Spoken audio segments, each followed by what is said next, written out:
Hey, it's Juggernaut. Mark, I'm here. I'm talking to you about 2025, and I am at the morning of day one of a training that I'm going to be entering. I wasn't even planning on going to, but kind of a situation kind of fell in place that here I am. So I thought I'd tell you really quick. I'll make a story about it, all right? But because I appreciate being here. Honestly, this is kind of a dream for me. If those who know me for the last many years know that I love training, but I love Krav Maga. I love martial arts in general. My story has been a crazy one, and here I am. I'm now approaching 50 years old. People talk about what they want to be when they grow up. I feel like here I am. I'm almost 50, and things are still building into, you know, what I feel like my life's work is going to be. Couple components, a couple things have dropped into place in the last 6 months. Um, I've wanted for many years to be a martial arts guy and a martial arts instructor. I have been for many years, but uh, I connected about 4 years ago with an organization called FEMA, the Federation of Israeli Martial Arts, and I did so at Atlantic City at a convention, at another martial arts convention, and Tanya and I both attended. And then a few years passed. We moved to Savannah, Georgia. Um, I signed up for a 3-year membership, and my 3-year membership came due, and it was time to renew my membership. And then I decided I'd get more involved, so I became a certified instructor of FEMA. And then I also have become, in the last couple months, I've become a student of Kavanaugh, which is the head of FEMA, Dr. Neil Farber, Grandmaster Farber. It's his own system that he's compiled over 50 years of training. And so now I'm attending his classes through Zoom, and I'll be going through the system with him and trying to rank up through his system. And it's always good. For those of you who've been in the martial arts, you learn new things all the time. When different people can teach the same topic and teach it differently, and you can go, oh, that, you know, that's something I never saw before, or here's a so that's what I look forward to when I come to a conference like this. I was only planning on attending a 2-day conference, which is going to have, which I'm very excited about.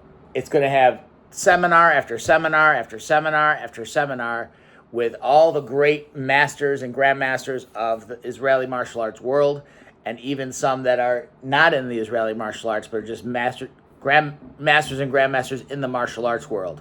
So I'm looking forward to seeing people that I know, as well as meeting new people that I don't know, and training with people that I haven't trained with in a long time. I heard my instructor, Nirman Man, is going to be there, and he's going to be kicking off the seminar.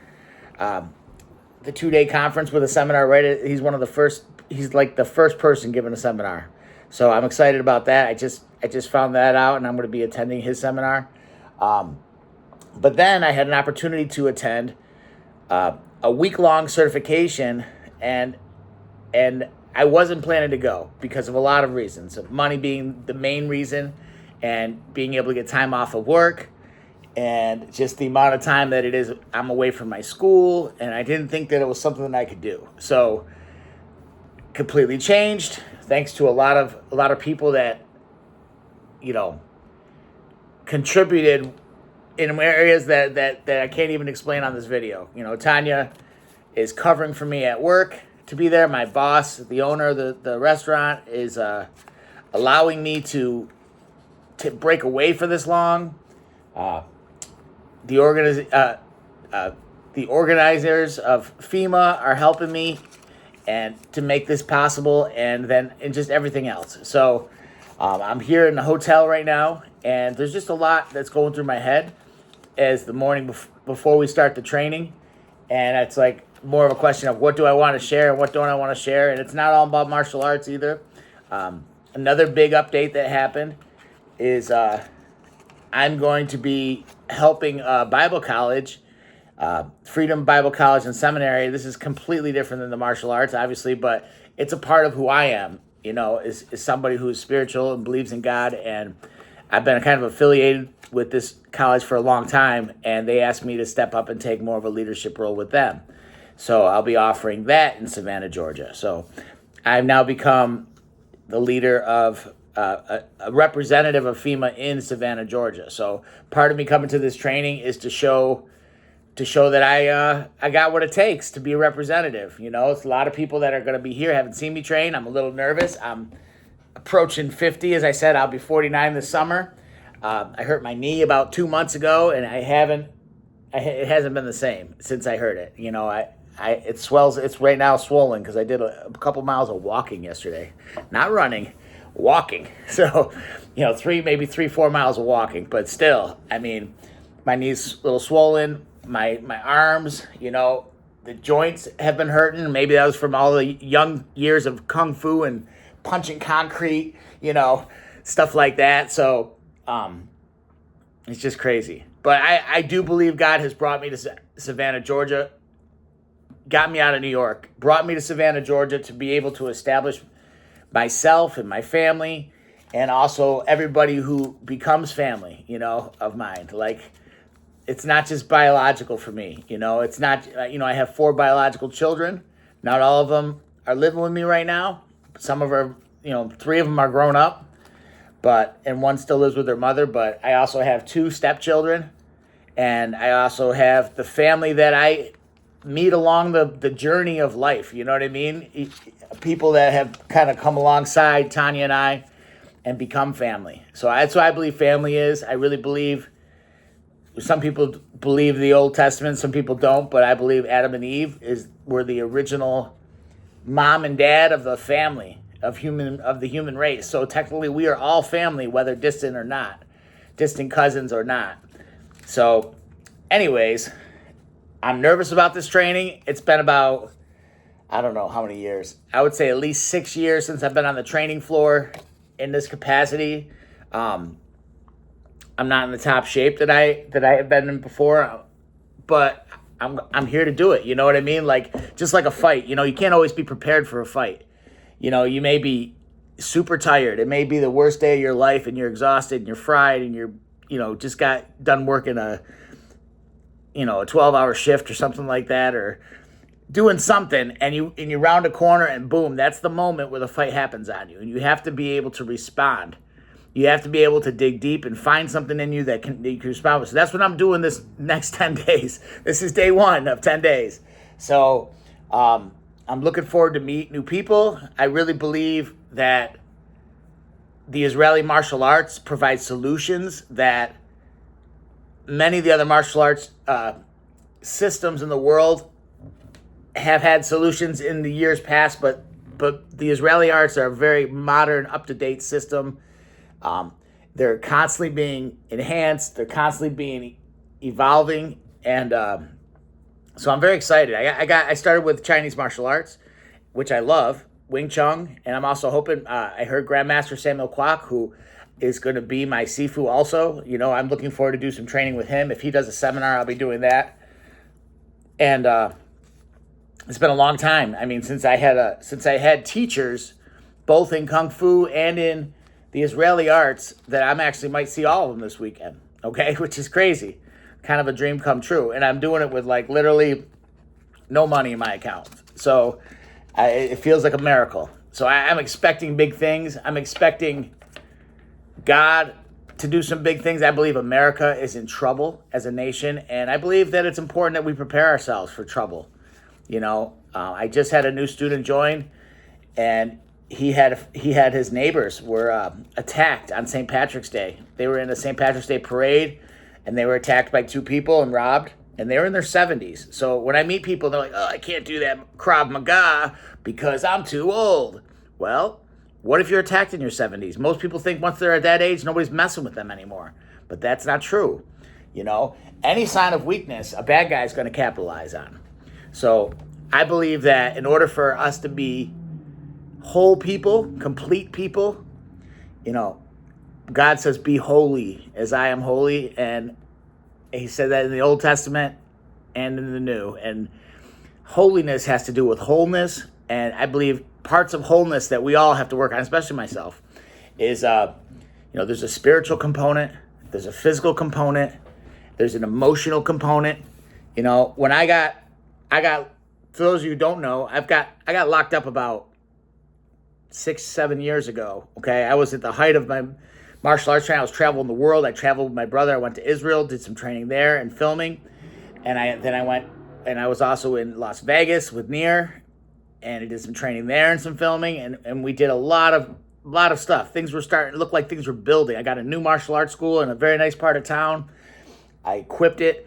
I made all kind, I did a huge amount of investing. I had money flowing into my life to be able to invest and travel like I've never had before in my life. And then everything went sideways, just like in a movie, in a movie where, everything's going good. And then boom, you hit a roadside bomb or something. That's what happened in my life in 2017. I ended up divorced. My business collapsed. I ended up having to leave New York and go to Oregon for a while with my brother. And eventually, when I came back from Oregon, the people that were not happy with me kind of staged a coup and turned me into the feds and said, hey, he's a very dangerous person. You should be looking at him. And they looked at me, and because I'm in New York State, they had issues with an attachment that I bought called a Micro-Roni, an Israeli-made weapon attachment.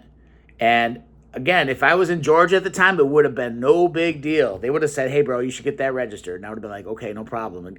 But I was in New York, the anti-gun state, one of the, what I call my brother used to call one of the outlaw states, like where you have to literally be an outlaw to be a true American. So there's more and more of them. But, who knows? We're enjoying a few good years. Constitutional carry's coming back. There's all these amazing things. But now, for me, that's a road I'll never be able to embrace. All my weapons training from this point forward has to be done with Byrnas, which are less lethal weapon systems, which is okay. But, I talk to my wife about this a lot. She's like, you always say everything's a fight, everything's a war, everything. She's like, it's not. It's just like, I was like, no, it is. Like, everything is, for me, everything is a fight. And I believe sometimes we fight with bullies that are government. Sometimes we fight with bullies that are in our families. Sometimes we fight with bullies at work. It's not all physical fighting. There's physical fighting, and then there's other types of fighting. So, anyways, I also believe this last year has been a very rough year for Tanya and I. And we've gone through a lot of stuff that I won't talk about here on this video, but it's been a tornado. It's been craziness, okay? And we made it out alive, but barely, you know what I mean? So I really believe 2025 is going to be a rebuilding year. I just got a new Krav Maga school. It's starting to grow. I'm getting some students. So, all of last year in Savannah, Georgia, I barely got any students. This year, in a month and a half or 2 months of having a studio, I've gotten some students. So that's all I care about. If I get a few students a month, I'm growing. You know what I mean? So this is exciting. Tanya got her black belt this past month. My son also got his black belt. He's a 5th degree black belt in my system now. Technically, he's even higher than that because he's really the only other person besides me that I would say has my system. There's certain things that I want him to learn curriculum-wise, but as a fighter, he's demonstrated himself on a national level, on an international level. Army-wide, he was in a competition recently. He won the first tournament, but he also blew out his knee, and so had to have is having surgery today actually on it, and he will be rehabbing for several months. But once he is back on his feet, he's promised me that he's going to help me with our school, and we're going to get him in there to do some ground training. He is a great ground person. One of the hardest things about being a martial arts teacher to your own kid is having to share him with other people. So when I was learning Kung Fu as a teenager, I wasn't into any school sports. I was the nerd, or not the nerd. I was the reject that didn't really have friends at school, and nerd would mean I was super smart. I maybe was smart, but I was definitely underdeveloped as a smart person. I wasn't in all the smart classes. But anyways, when my kids were in school, the martial arts that I trained them when they were young, as they got older, they got into sports and they were good at them. They had confidence from martial arts, and they knew how to train hard. and it just carried over into all these other sports. My son got into wrestling very heavy and actually did wrestle at college at Division I school for a year, and he was good at it. And he also did a little bit of jiu-jitsu. He just picks up martial arts. My daughters are good too. My daughters are fighters. My daughter Madeline is in the military, and she's an officer in the military too. I'm proud of her. She's like my first female black belt. Abby has kind of been. She's been in the martial arts. She's pretty much a black belt too. But at a certain point, she was like, "I just rather run, Dad. Not run away, but be a runner." She was a runner in college, and she in high school. But anyway, so I had to share my kids with these other sports. So I had to be like, "Yeah, you don't have to go to class because you got wrestling practice, you got football practice, you got running practice." So that was hard, but now they're adults, and now hopefully I can get some of them to come back and do some training with me. I would love Abby to move down here and help me out in the martial arts school. It's like the family business, and I'm hoping to pass it on. I'm hoping to pass this business on. I don't have millions of dollars in the bank, but I do have this. It's a trade, and I believe I'm in the right spot now. As a day job, I know I'm kind of rambling, but I haven't made a video in a long time, so this is a official 2025 update. I got a job about almost a year ago now in May, working for a business owner who has a hummus business. He does hummus and pita, and I collaborated with him, and I said, hey, what if we did more with it? So we've expanded the business to offer food in the restaurant, and that just happened in last couple months. That's why it's such a miracle that he let me come to this training. And things are growing. So we're in a growth phase, right? And all I would say is if you're in a growth, you may be in a growing phase, or you may be in a combat phase of your life where things are seeming to compress and collapse. I've been in both of those, and just know that things will change and it will get better, and not to give up and not to fall apart. And definitely, if you do fall apart, God is real. You read the stories, the old stories in the Old Testament. The difference between our military and the Israeli military is the story of David and Goliath is a combat story. You know what I mean? It's not just a religious story. It's how to fight. It's how to win against a giant, the giants in your life. So anyways, as Sifu Mark, I'm signing off. Peace.